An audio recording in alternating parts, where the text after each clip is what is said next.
So I never really felt that way. And I remember that one on Star Wars was at a time when there was a Western show called The Quest that was out there, and they wanted me to do that. And I had to answer them. And so I said to George, when he was a really young guy, and I'd read for Luke Skywalker and Han Solo, and he'd had 3 or 4 other guys as well. He didn't know what combination he wanted. And so I said, do you know if you're going to use me or not? And he said, I really don't. I'm not sure. And I said, I'm going to go take this Western. So whether or not he would have hired me, I don't know. Wow. But the idea that I would have turned down Star Wars, I wouldn't have turned down a soap commercial. Oh, yeah, I didn't think you'd turned down. yeah. Oh, yeah, years ago, they were going to do this movie, and guys my age were all going in to read for it. So Wow. Yeah. I read for both parts, actually, for Han Solo and Princess Leia. Yeah. They went in a different direction. Yeah. It's funny because, at the time, it was the Millennium Falcon this and the Death Star that. We had no idea what we were talking about. It was just, this is a real that turkey. that was the Death Star. Yeah. And there's this young guy, Lucas was about 25 or something when he did it, I said, I got to make a choice here. Do you know if you're going to use me in this movie? And he said, I just can't. There's a lot of combinations that I'm looking at, and I don't know. And so I said, well, I gotta go to work. You gotta go to work. Yeah. So what did you do that. instead of Star Wars? Well, I didn't do it instead of Star Wars. He may not have used me. No, let's go with you did it instead of Star Wars. Yeah, that's why I did not turn down Star Wars. Please. I'm doing like a couple projects at once. I just finished the Millennium Falcon, and I'm doing. No, that's the biggest one. Yeah, well, I think the Death Star is the biggest one. Actually, I think. You've become like a Lego nerd. Yeah, actually, I think you'll find that. Check this out.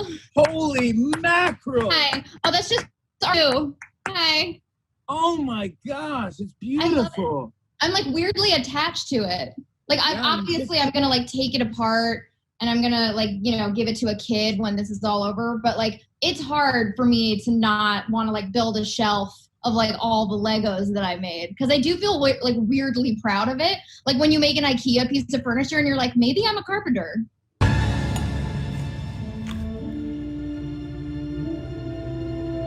If you strike me down, I shall become more powerful than you can possibly imagine.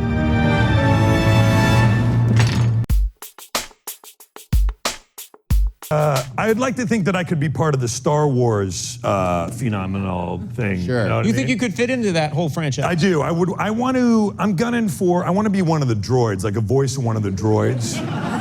Because I feel like the droids are pretty good, but I would want to do a droid that's like more down to earth, like more relatable. Because like the droids, they've got all this technology. They got the spaceships and the Death Stars and all this stuff, and they still have like beep, and we have to go. Like they can't get a normal sounding voice for the droid. Yeah. They can't. Why don't they have a droid who's like, hey, check it out over here. We got some stuff going on. Hey, don't wait. Look out! Here come the baddies.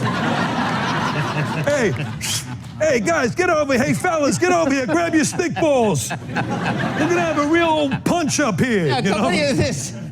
So, just some around the way, guys. Sure. That'd be good. They're all from Brooklyn, I They're all think. from Brooklyn. They're all from Canarsie up in here.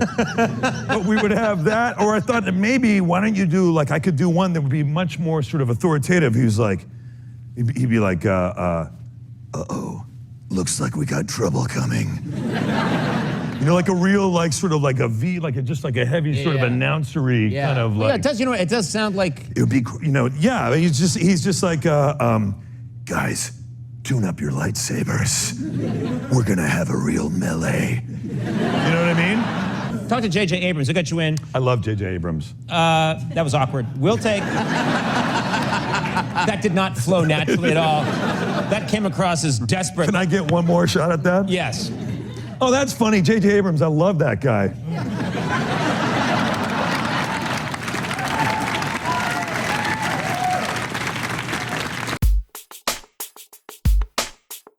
This also, I feel that just the process, when I design, I become like a 3-year-old. I have to go to my gut. I have to forget everything I know and really focus in to what I feel, like some straight Jedi Yoda, or like, you know, if I could grab that water bottle, like wouldn't it have been cool if I just did it right now? I should have had a magnet on there that you'd be like, yo, this dude's a wizard. So do you not know me at all? I'd be the type to cut off my own, if my hands are like this, I'll cut off my own hand. I come back in the room, they'd be like, yo, what you doing here? I thought we tied you up. I'd be like, and then I go just make like a Luke Skywalker, you know, hand. And this is one thing I want to say, like, and this is about to make me mad right here. The first time you see me get mad in an interview.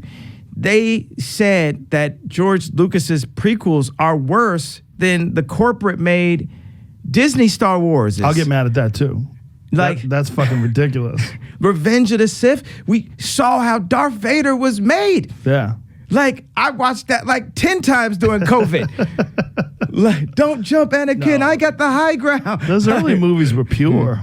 Yeah. They were pure. I'm saying even the prequels are better than anything that, and I'm sorry, Disney Star Wars design team, I know you're gonna like put my face up in the, you know, office and be like, no man, this is George. This is his baby. That thing was set in his heart to show us as children the hero's journey. You know, when people talk about being, you know, self-absorbed or the center of your own universe, what's the main character in Star Wars name? Luke Skywalker? Who created Star Wars? George Lucas? But did he write it? But listen to that last name. Yeah. Yeah. George Luke. Yeah. Yeah. He's the main character in Star Wars. He kissed his sister.